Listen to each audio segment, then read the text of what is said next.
Hey everybody, welcome back. Today we're on the floor. We're going to be doing something called windmills. It has something to do with planks, but it doesn't have to do with planks. I'm going to start out very gentle and then I'm going to go pretty hard. So you just go to where it's hard enough. There should be no pain, although hopefully you feel some challenge with your balance, with your core strength, with your arm strength. So we want to have the strength coming from the body out into the limbs. Okay, just a reminder, a couple of reminders. You want to be tall through the top of the head, your armpits are down, your ribs are down, and your sternum is lifted. Navel's to the spine. You're lifting up through your pelvic floor like you're trying to give yourself a wedgie without using your hands, and your legs are pulling toward your midline. Okay?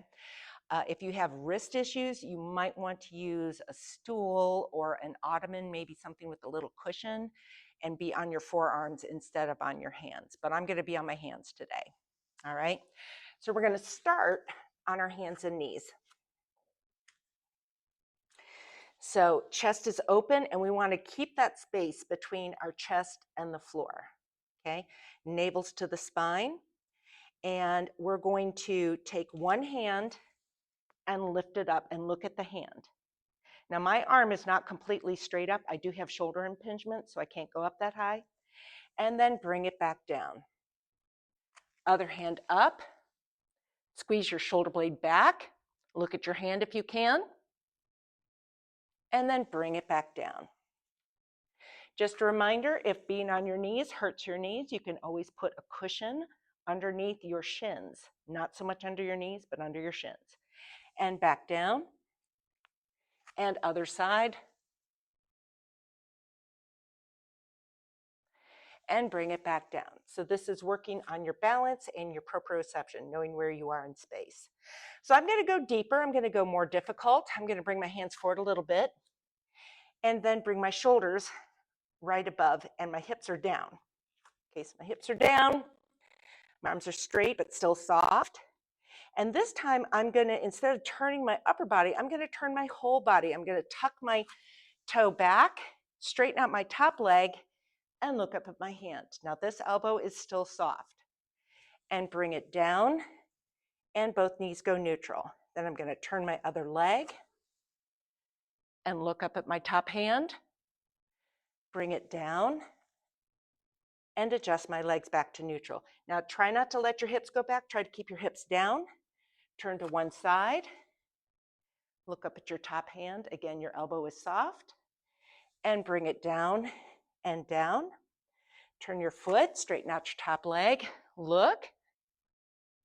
Again, soft elbow. And down and down. Let's do 4 more like that. Turn. Look at your top hand. The reason I talk about my elbow so much is because some people can lock their elbows. I don't think I actually am physically able to lock my elbows. But if you can lock your elbows, you want to make sure you do not, because that puts a lot of strain on your joint. 1 more time to each side. Up, down, and down. Last time, turn, and look up, and down, and down.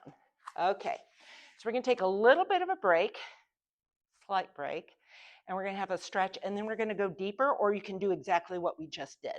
Okay, so my knees are together. I'm going to bring both hands over to one side, pull my hips back, press my armpit down. So the hip that's going back, that armpit is pressing down.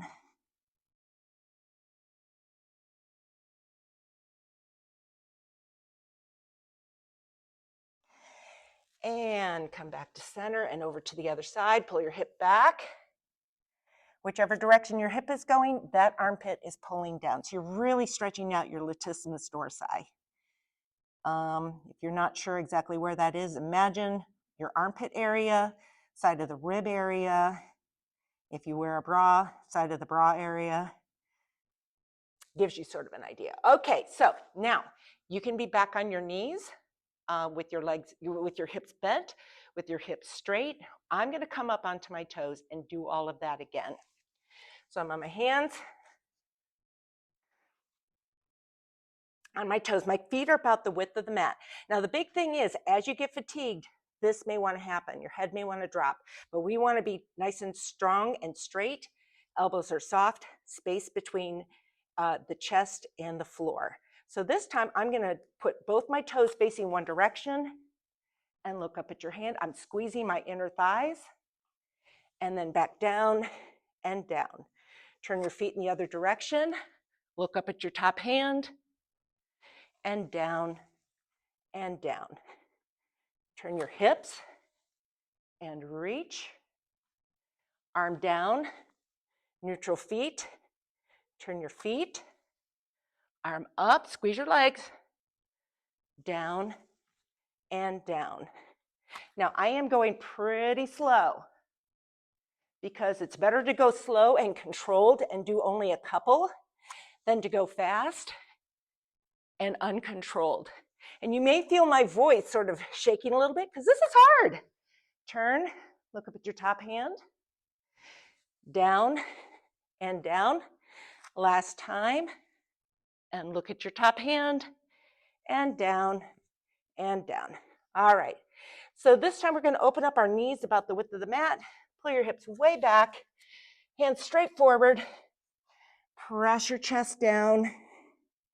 If your head can come to the mat, that's fine, not necessary.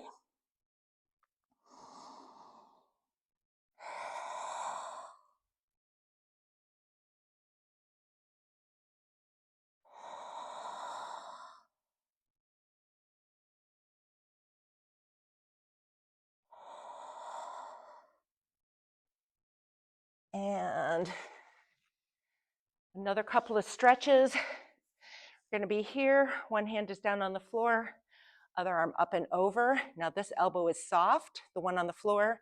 This hip is still down. And you might want to rotate your head down and up. Come on up, other hand down. Elbow goes soft.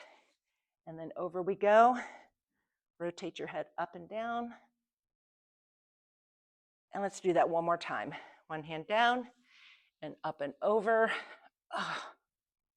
Just really opening up your side body, which we were working very hard today. And up, and last time down and over. Hip, it stays down though. Turn your head, loosen up your neck, and come on up. Thank you for joining me, and I hope you have a wonderful day. I'll see you soon.